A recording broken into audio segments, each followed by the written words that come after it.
Physical properties of amines. First है basic nature. देखो amines में बेसिक नेचर देखने के लिए बहुत सारे मेथड होते हैं। पहले फर्स्ट मेथड को समझना।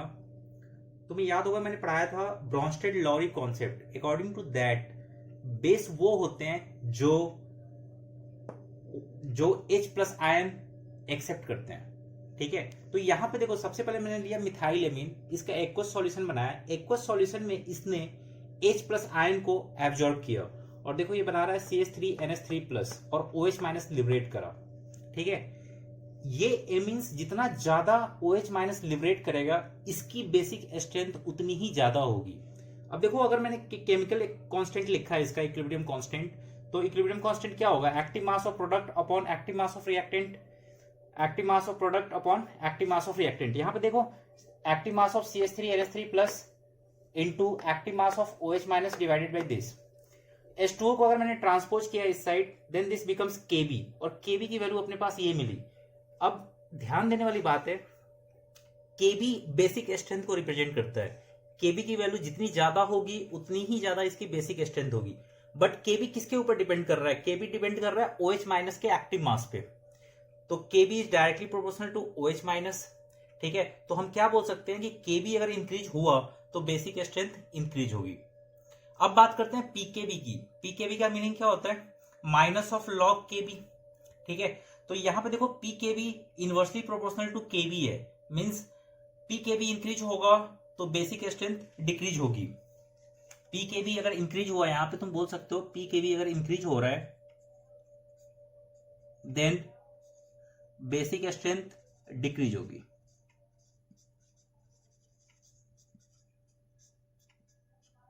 ये पहला मेथड है जिसमें हम Kb और पीकेबी को देखकर बेसिक स्ट्रेंथ का डिसीजन लेते हैं। इसको नोट डाउन करो।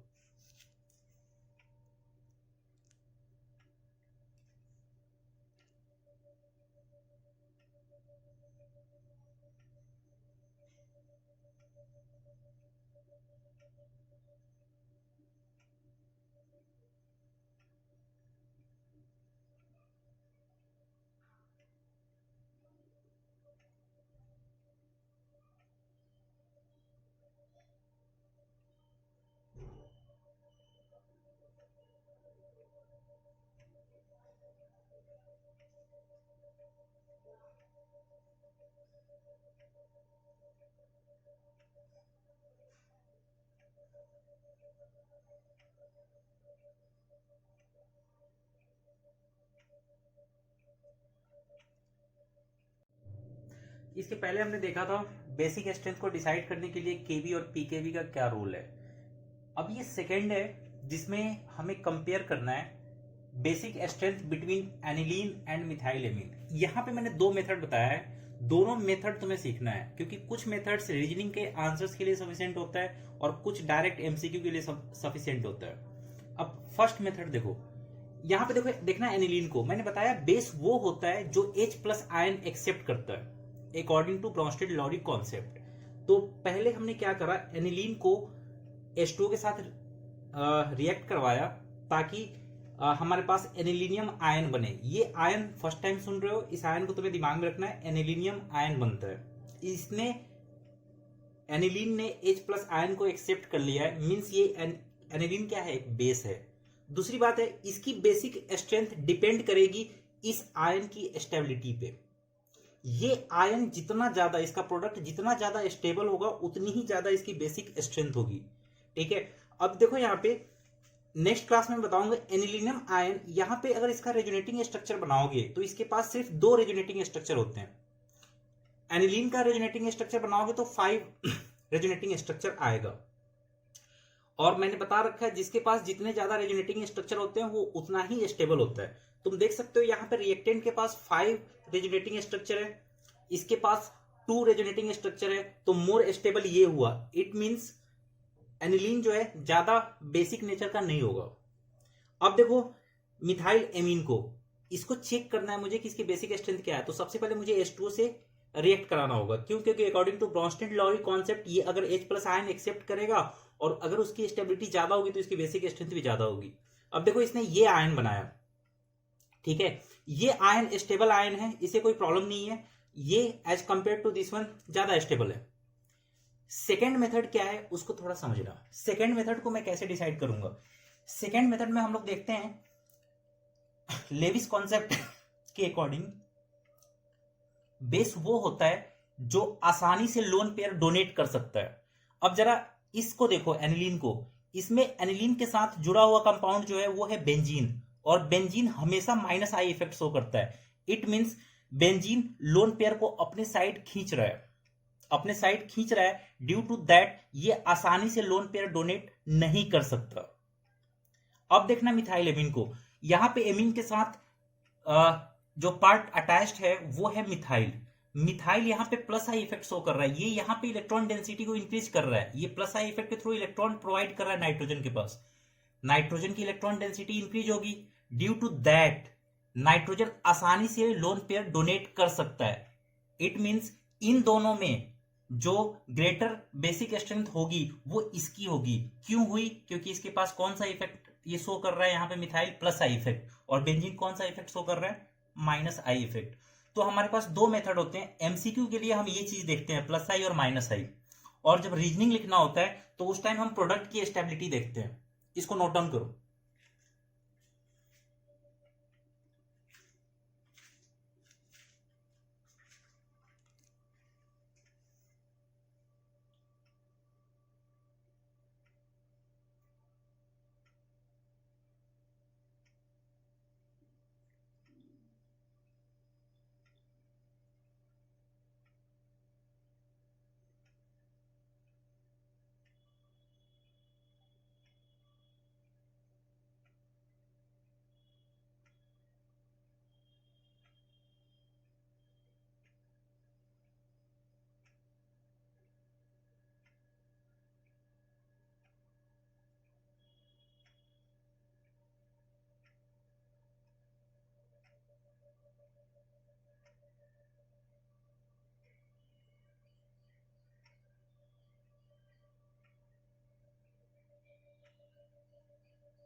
बेसिक नेचर, यहां पे मैंने एक प्रॉब्लम ले रखा है जिसमें मुझे डिसाइड करना है increasing order of basic strength. यहाँ पे कंपाउंड देखना, हमें 4 कंपाउंड्स गिवन है, फर्स्ट, सेकंड, थर्ड, फोर्थ। इसको डिसाइड करने के लिए सबसे पहले इन सब का ओपन स्ट्रक्चर बनाना पड़ेगा। जो एक्सपेंडेड व्यू मैंने बना रखा है यहाँ पे सभी का, इसका एक्सपेंडेड व्यू बनाया ऐसा बनेगा, इसका एक्सपेंडेड व्यू ऐसा बनेगा, इसका एक्सपेंडेड व्यू ऐसा, और इसका एक्सपेंडेड व्यू ऐसा। अब कैसे डिसाइड करोगे कि किसके पास बेसिक स्ट्रेंथ ज्यादा है? दोबारा समझाता हूं, बेसिक स्ट्रेंथ उसकी ज्यादा होगी जो जितनी आसानी से लोन पेयर डोनेट कर सकता है। सबसे पहले यहां पे इसको देखो, नाइट्रोजन को, यहां पे इसके सराउंडिंग में इथाइल ग्रुप है, 2 इथाइल ग्रुप्स लगे हुए हैं। Ethyl groups are electron donating in nature. इसने इलेक्ट्रॉन दिया जिसकी वजह से नाइट्रोजन की इलेक्ट्रॉन डेंसिटी इंक्रीज हो रही है, तो ये आसानी से, सबसे आसानी से इलेक्ट्रॉन को डोनेट करेगा। ठीक है, इसके बाद इसको देखो, यहां पे देखोगे, यहां पे only 1 methyl group is present, और ये by nature plus I effect show कर रहा है, मींस इसकी डेंसिटी इंक्रीज कर रहा है। अगर इसकी डेंसिटी इंक्रीज होगी तो वो उतनी आसानी से इलेक्ट्रॉन डोनेट करेगा। इन दोनों में जो सबसे ज्यादा बेसिक स्ट्रेंथ होगी वो इसकी होगी। क्यों होगी? क्योंकि इसके पास 2 प्लस आई इफेक्ट शो करने वाले ग्रुप प्रेजेंट है, इसके पास 1 प्लस आई इफेक्ट शो करने वाला ग्रुप प्रेजेंट है। तो सबसे पहले होगा थर्ड, देन फोर्थ। नाउ इन दोनों को देखो, इन दोनों में ऑलरेडी पता है रिंग जो होता है, एरोमेटिक रिंग, वो इलेक्ट्रॉन विड्रॉइंग ग्रुप है। ये यहाँ पे माइनस आई इफेक्ट शो कर रहा है, बट यहाँ पे 2 ऐसे ग्रुप्स हैं जो प्लस आई इफेक्ट शो कर रहे हैं। ये दोनों इलेक्ट्रॉन डेंसिटी को इंक्रीज करेंगे। ड्यू टू दैट नाइट्रोजन इस लोन पेयर को आसानी से रिलीज कर सकता है।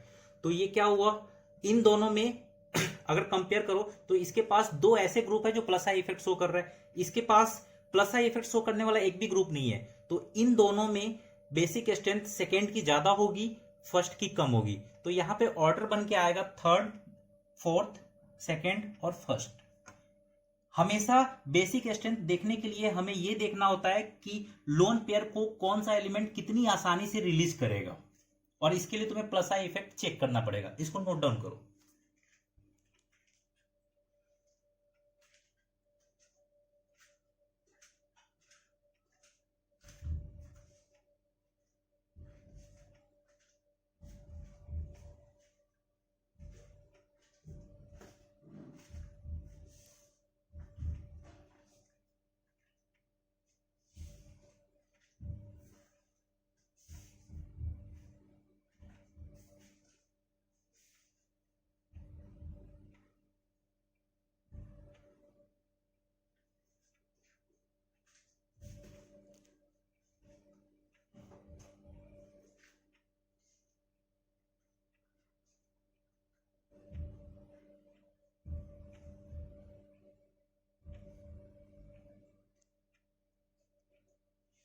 नेक्स्ट प्रॉब्लम है, इन तीनों का बेसिक स्ट्रेंथ अरेंज करना है।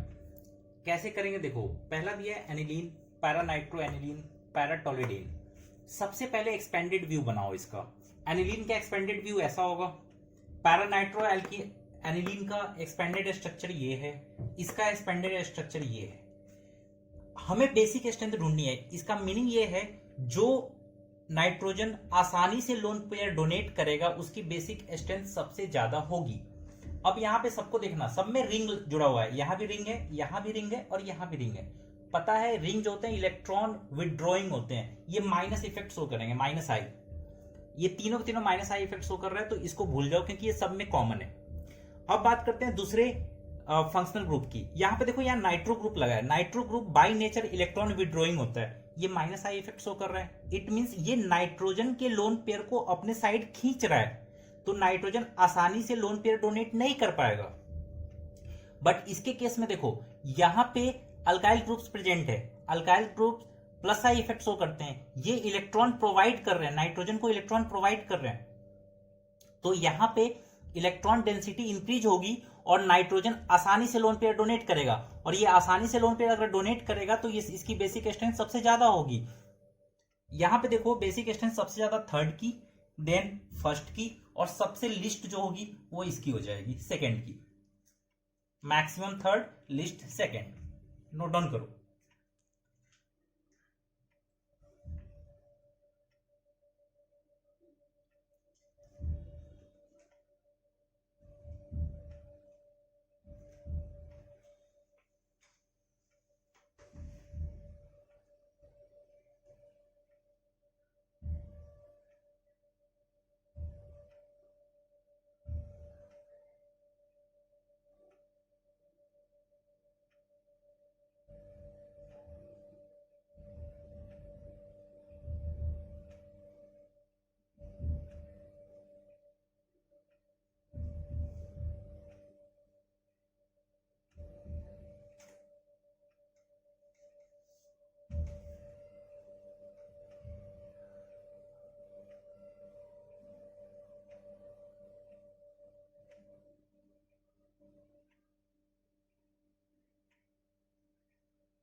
Next problem is which of the two is more basic and wide. दो कंपाउंड्स गिवन है। यहां पे देखो, जब मैंने इसका एक्सपेंडेड व्यू ऑलरेडी दे ही रखा है, जब मैंने चेक करा किसकी बेसिक स्ट्रेंथ ज्यादा होगी, अगेन बता रहा हूं, जो लोन पेयर को आसानी से डोनेट करेगा उसकी बेसिक स्ट्रेंथ ज्यादा होगी। अब इन दोनों को देखो ध्यान से, यहां भी रिंग है, यहां भी रिंग है, नाइट्रोजन के साथ अटैच्ड दोनों साइड रिंग है। रिंग का वर्क क्या होता है, माइनस आई, ये इलेक्ट्रॉन को विड्रॉ करेगा, ठीक है। यहां पे ये इलेक्ट्रॉन को विड्रॉ कर रहा है, तो यहां पे ये लोन पेयर आसानी से डोनेट नहीं कर सकता। लेकिन यहां पे देखना, ये विड्रॉ तो कर रहा है बट इसके पास एडिशनली एक ग्रुप पड़ा हुआ है, मिथाइल ग्रुप। मिथाइल ग्रुप यहां क्या शो कर रहा है, प्लस आई इफेक्ट, मींस ये इलेक्ट्रॉन डोनेट कर रहा है। अगर ये इलेक्ट्रॉन डोनेट करेगा नाइट्रोजन को, यहां डेंसिटी क्या होगी, इंक्रीज, और ये आसानी से क्या कर देगा, लोन पेयर को डोनेट। इसीलिए इन दोनों में मोर बेसिक स्ट्रेंथ इसकी होगी, तो आंसर होगा ए।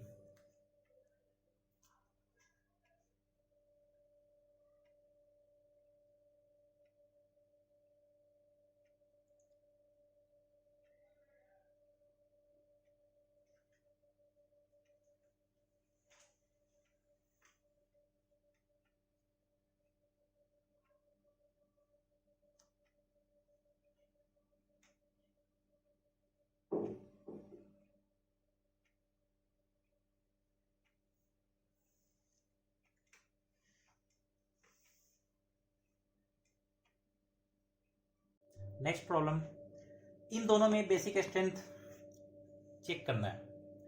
इनका एक्सपेंडेड व्यू ऑलरेडी दे भी रखा है, मैंने बना भी दिया। किसकी बेसिक स्ट्रेंथ ज्यादा होती है, जो जितनी आसानी से लोन पेयर डोनेट करेगा। अब तुम यहां पे देखो, यहां पे एमीन्स है, यहां भी एमीन्स है, यहां पे ये लोन पेयर पे हाइड्रोजन कोई इफेक्ट शो नहीं करता, हाइड्रोजन कोई भी इफेक्ट शो नहीं कर रहा, ये न्यूट्रल है। बट यहां पे देखो, यहां पे CH3 अल्काइल ग्रुप्स है, ये इलेक्ट्रॉन रिलीजिंग ग्रुप है, इसने प्लस आई इफेक्ट शो करा। जब ये प्लस आई इफेक्ट शो करेगा, यहां पे डेंसिटी क्या होगी, इंक्रीज। इट मीन्स ये नाइट्रोजन अपने लोन पेयर को आसानी से डोनेट करेगा, मीन्स इसकी स्ट्रेंथ, बेसिक स्ट्रेंथ क्या हुई सबसे ज्यादा, तो यहां पे मोर बेसिक स्ट्रेंथ इसकी होगी as compare to this one ammonia.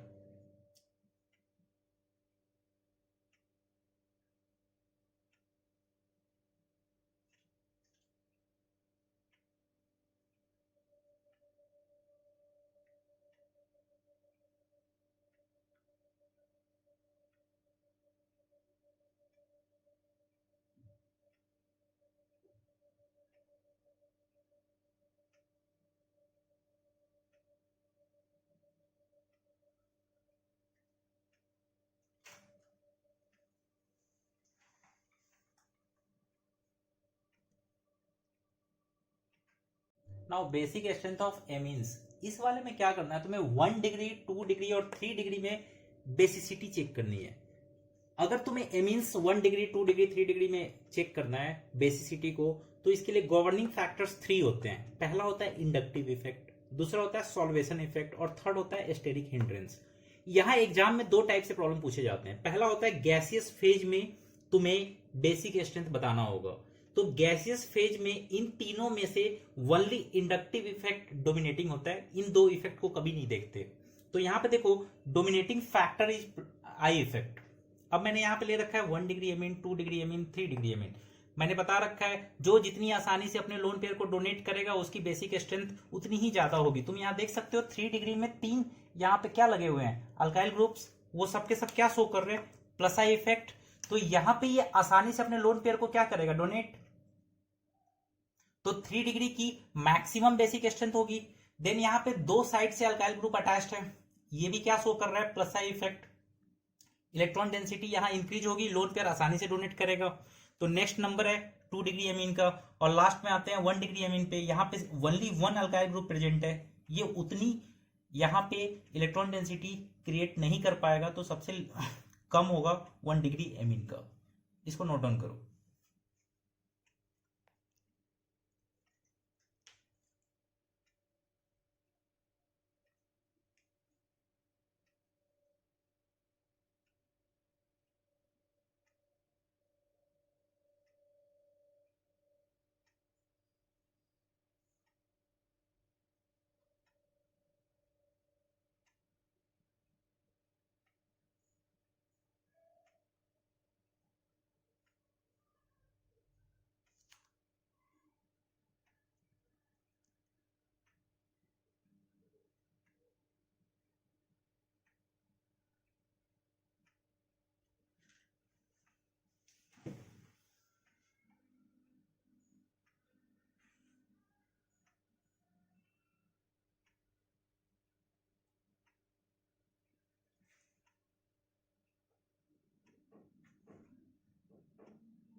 इसमें सेकंड है एक्वस फेज में बेसिक स्ट्रेंथ को अरेंज करने के लिए दिया जाता है। एक्वस फेज अगर गिवन है तो यहां पे हमेशा डोमिनेटिंग फैक्टर जो होगा सॉल्वेशन इफेक्ट है।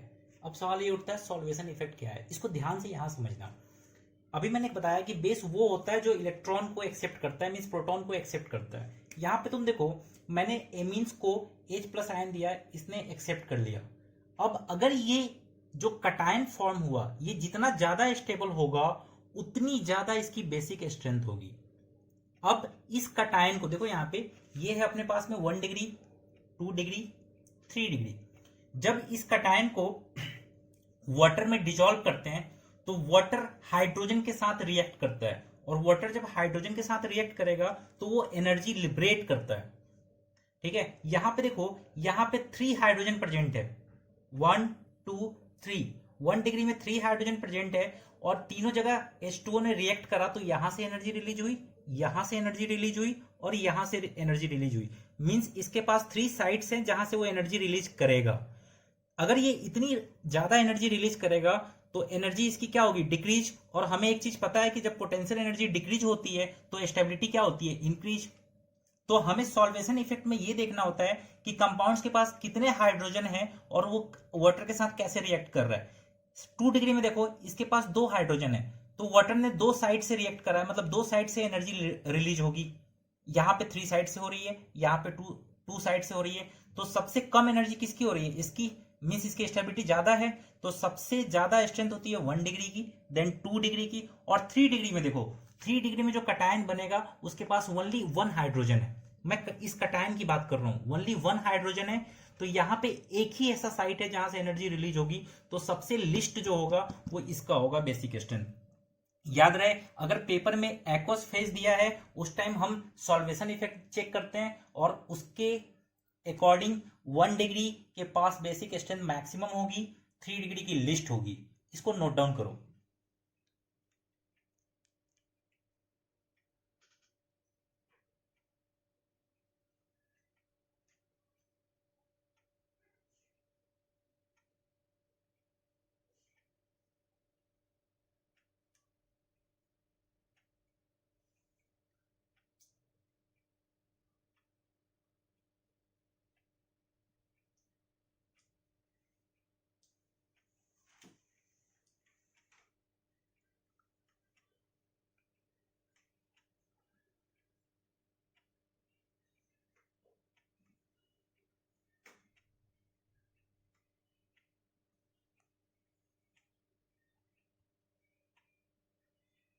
देखो अभी तक गैसियस फेज बता दिया, एक्वस फेज बता दिया, और ये थर्ड केस है जिसे तुम्हें मेमोराइज करना पड़ेगा। ये एक्सपेरिमेंटल रिजल्ट्स है, इसमें कुछ कर नहीं सकते, मैं सिर्फ ट्रिक्स बता सकता हूँ कि इसको कैसे याद करना है। चलो यहाँ पे देखो, यहाँ पे 2 टाइप के एमीन्स होते हैं, इथाइल सब्स्टिट्यूटेड एमीन्स। यहाँ पे तुमसे फेज का डिस्कशन नहीं करेगा, वो बोलेगा इथाइल सब्स्टिट्यूटेड एमीन्स है। जैसे यहाँ पे देखो 2 डिग्री एमीन्स, 3 डिग्री एमीन्स और 1 डिग्री एमीन्स।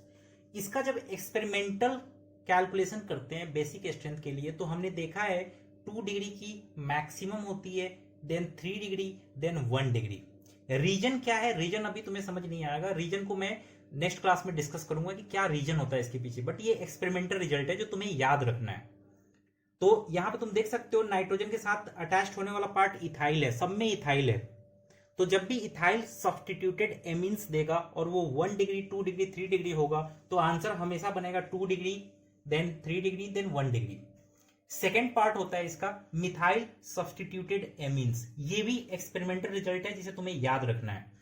इसमें भी सबसे पहले मैक्सिमम स्ट्रेंथ होती है 2 डिग्री की, और तुम यहां देखो ये ऑर्डर रिवर्स हो गया है, यहां पे सबसे पहले 1 डिग्री आएगा, देन 3 डिग्री आएगा, ठीक है। तो ये ऑर्डर रिवर्स हो जाता है। याद रहे, अगर इथाइल सब्स्टिट्यूटेड या मिथाइल सब्स्टिट्यूटेड एमीन्स दे रखा है तो मैक्सिमम बेसिक स्ट्रेंथ 2 डिग्री की होगी दोनों ही केसेस में, और बाकी जो केसेस है वो तुम्हें याद रखना पड़ेगा। अगर यहाँ पे देखो, यहाँ पे इथाइल है, बड़ा ग्रुप है, तो इसके बाद का नंबर जो आया है वो ग्रेटर नंबर आया है, 3 आया है। और यहाँ पे देखो इथाइल, यहाँ पे मिथाइल है, मिथाइल छोटा ग्रुप है, तो 2 के बाद छोटा नंबर अपियर हुआ है। तो ऐसे इन दोनों रिजल्ट्स को तुम्हें याद रखना है और इन दोनों पे अच्छे से समझ के रखना है। इसके जो रीजंस है वो नेक्स्ट क्लास में डिस्कस होंगे, बट ये एक्सपेरिमेंटल रिजल्ट है, आप लोगों को याद रखना है। इसको आप नोट डाउन करो, इसका कोई कनेक्शन नहीं है किसी भी इफेक्ट के साथ में।